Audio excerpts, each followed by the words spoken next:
Well, hello and welcome to week 4 of Liturgy and Pentecostal Ministry. After this week, we'll hit the halfway mark and just have 4 more weeks to go, and so I hope you're doing well. With that in mind, before I talk about the text this week, chapter 4, I would like to talk to you about your final paper. You need to be making your decisions on what you're going to write on and give me those topics so I can approve them or at least give you some guidance on them. You need to do that right away, and you need to start doing your research. You need to start getting your materials together. You don't want to be caught with 2 or 1 week and not start your paper. These are a good portion of your grade, and I do grade them pretty heavily for content, for formatting, for grammar, for spelling, and so you're going to want to give yourself time to do a good job on the paper. With that, I know that many of you are not close to libraries. You don't have perhaps your own personal library where you can draw from. Who does, right? And so you're going to need help with resources. And this is why I gave you this ATLA extra credit, because I want you to get familiar with ATLA. ATLA is where those of you who do not have access to resources can get academic papers, and that's the key word, is academic papers. I will not accept a resource that just comes off the internet. What some pastor at some church said or an article.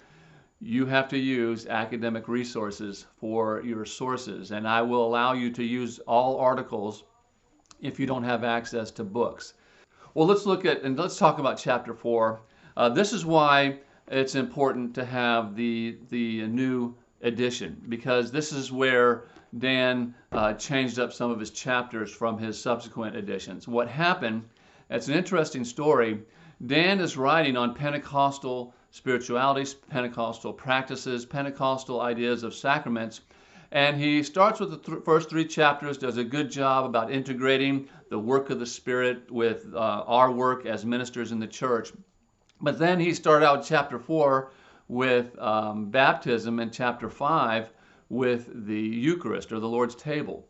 And this really threw a lot of readers and even students that have gone through this book with me, it threw them off, because he uses a lot of traditional church language, which we would perhaps recognize as Catholic or even pejoratively for us, Roman Catholic language.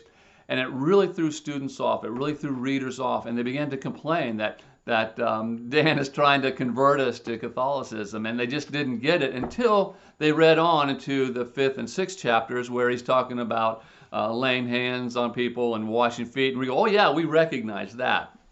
We recognize that language. And so he did something that an author of a book is allowed to do, and he changed the order of it, and it really has helped. And I think it's going to help you as he begins this idea of sacramental practices with laying on of hands, and it's just so important for us as Pentecostals. This idea that we have an embodied practice, which we actually take oil, right? And we take it and we anoint our hands, and then we anoint the foreheads or whatever, the sick area of a person. We believe that that is efficacious. And Dan does a really good job about describing that. And so this is why it's important to have the new edition of the book, because if you're reading the old edition, you're not going to be on the right chapter and be talking about the right chapter. And just let me give a note on that. If you have an older book, which some students may have, maybe they got the wrong book, you need to read the chapter on the anointed touch, anointing with oil, laying on hands. That's the chapter we're going to be discussing this week, so you'll want to do that. And if you have questions on that, let me know. Well, a resource for this week that I want to share with you is by a minister by the name of Aaron Nyquist, however you might say that. This is The Eternal Current.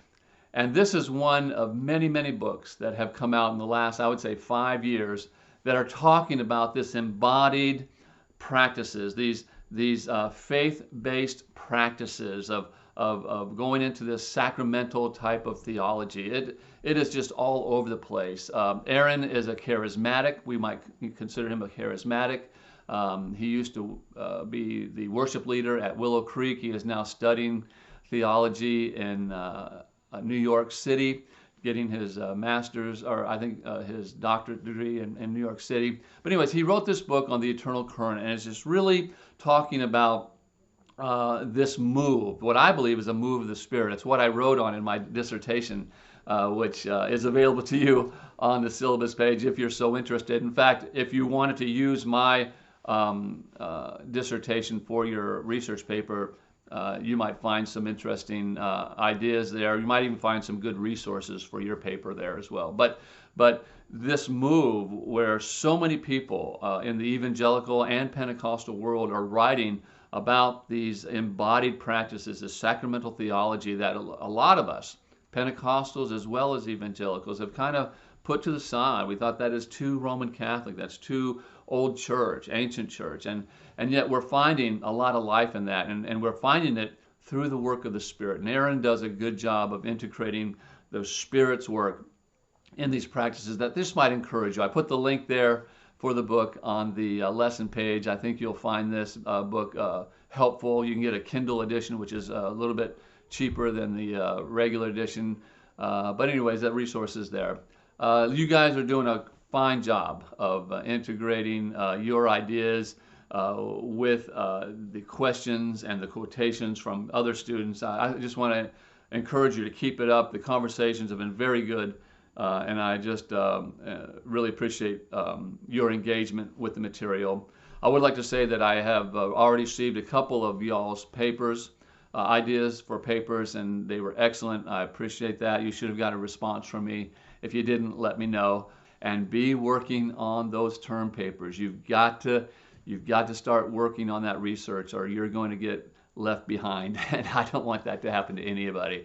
I do not receive papers late. That is, I turn in the grades, and then you have to work through the seminary to get any credit for any late grades. So just keep that in mind. You're going to want to get those papers in on time, okay?